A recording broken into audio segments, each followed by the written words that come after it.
Okay, so assalamualaikum warahmatullahi wabarakatuh. 안녕하세요, 다우트킴입니다. Today I invite my friend. What's your name? Ali. I'm Kurdish from Turkey and I live in England, specifically London.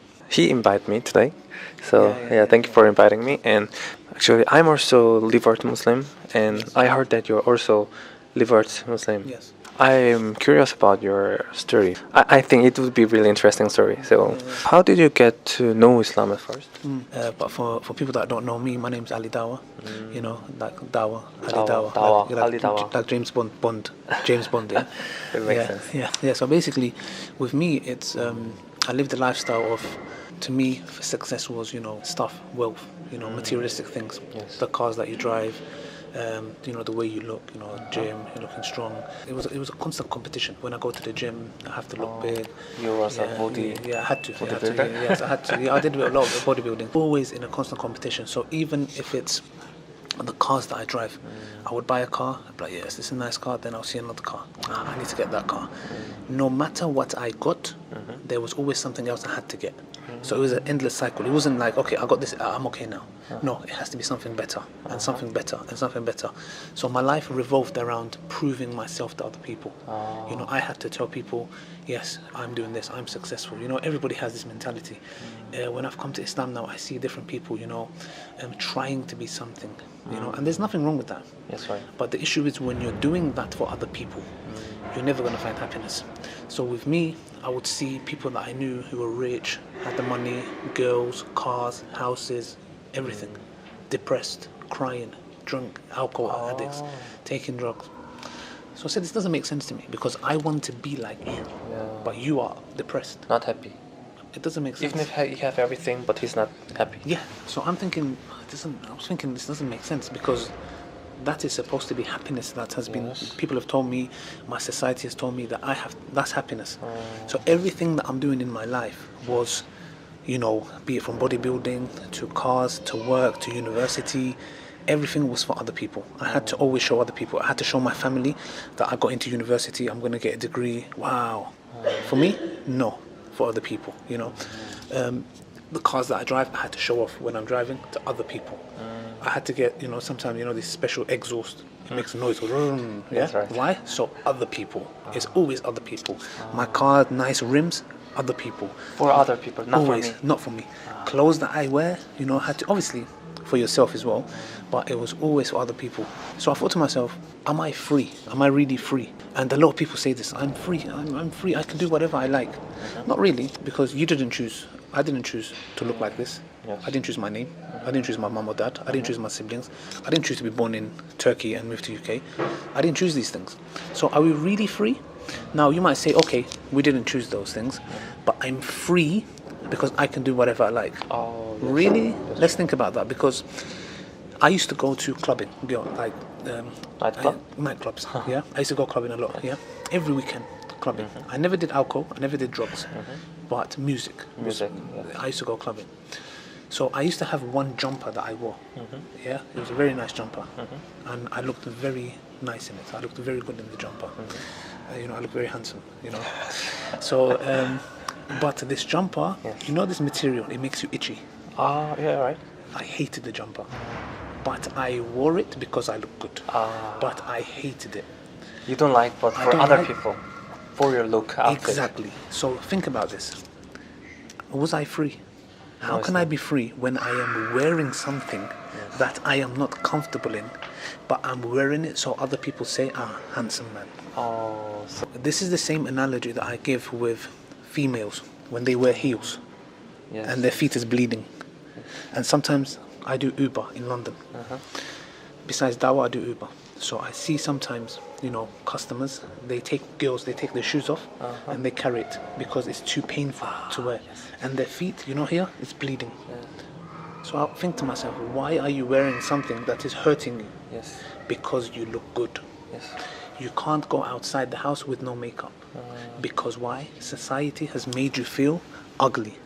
And you have to have your lips. Why? Because the society has made you feel you have to look a certain way. Yes, right. So now, when I look at these people, and when I look at myself, I was not free. I was a slave. I was a slave to my society. But these slaves' chains is invisible. You can't see it. But you're a slave. The social pressure and social standards. Exactly. It's slavery. It's just no chains. The chains is up here. There is not here. yourself. Exactly. So what happened is, one of my friends, he told me about Islam, and he told me to watch some videos of Ahmed Didat, Zakir Naik, and I always believed in God. But religion, I said, it's man-made. It's control people. So you believe something, but you... I believed in God, but religion, I said no. And then, one day I was reflecting. I was looking, at my socks. You know these socks? Socks. There you go. I know. Muslim socks. And I was thinking, my socks, they have design. My socks are for my feet, not for my head. Design. It has a purpose. The purpose of my socks to keep my feet warm. Yes. So if it has design, if it has purpose, then it has a designer. Oh, yes, right. So I said to myself, my socks, smelly socks, they have a purpose. Yes. They have a design. Yes. They have a designer. I am a human being. Yeah. I have no purpose. I'm just here like a robot. I woke up. So that made me think. Hold on a second. Like who designed? Yeah. Us. Who designed you? Who designed me? Somebody designed my socks. Me, my eyes, my body, the way I'm created. It's very complex. Yeah. If my socks have a designer, I have to have a designer. Yeah. What is the purpose of? What's my purpose? I'm here just to eat, drink like a cow, and sleep. So from there onwards, I start researching Christianity, Islam, Judaism, Buddhism, a little bit of Sikhism, and I used to read the Bible. And one thing that I would not accept is that I realized to myself there has to be a book from God. But which one is it? I had one condition. Any book that says it's from God should have no mistakes, no contradictions, no errors. Because if it is from God, how could it have mistakes? Perfect. It should be perfect. Yeah. So the only book that I found out by researching is the Quran. It's the only book that is not changed, has not been altered. It was the Quran. Yeah, it's original. Yeah. It didn't change. One thing that I really like, one verse in the Quran, it says, if you think this is not from your Lord, bring a chapter like it. Make something similar. So now this was a very bold statement. Because if I can find a mistake, that means the Quran is not from God. So I was looking, nothing. I was looking, and that made it very strong for me, the case. So from there, in 2012, 23rd of December, I decided to accept Islam. After looking, because I had people, I knew Islam was the truth. Yes.